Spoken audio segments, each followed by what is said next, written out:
wadau wengi tunawakaribisha na package zao ziko wazi tu. Sisi tunapokea mdau yoyote ili mradi kupata kushikwa mkono kwa ajili ya kuandaa haya mashindano. Tukumbuke haya mashindano lazima tuwe na fedha ili tuweze kuyaendesha.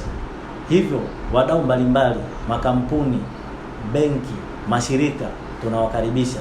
Wakiona tumebisha hodi kwao, wasitutupe, watushike mkono ili tuweze kufanikisha jambo hili. Na vile vile kwenye mpango wa DAA tuna mpango kwa kwenye mashindano ya UMISHUNTA yatakayokuwa yanafanyika, tutakuwa tunatuma baadhi ya viongozi wetu wa kamati ya ufundi kwenda kule kwa ajili ya kuangalia vipaji mbalimbali. Hapo utakuta tunaweza tukapata watoto kutoka Tabora wapi, lakini wale watoto je, baada ya kumaliza shule wanaendelezwa vipi?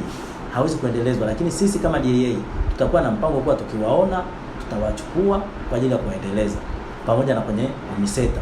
Mtoto unaweza kukuta mtoto ana kipaji kizuri, lakini akishamaliza shule basi na kile kipaji kinapotea kwa sababu haonekani nani wa kumsaidia.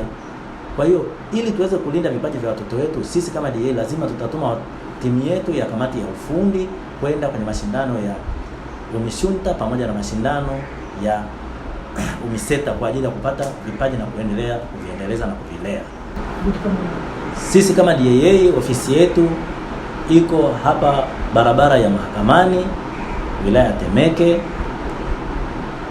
na kwenye namba za simu wanaweza kutupata direct kupitia namba 0753 880 394, 0753 880 394.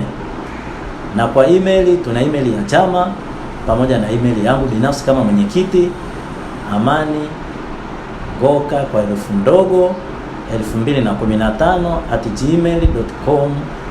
Hapo utanipata muda wowote na saa yoyote. Hiyo namba yangu ndio itaja ni namba ambayo naitumia kwenye WhatsApp.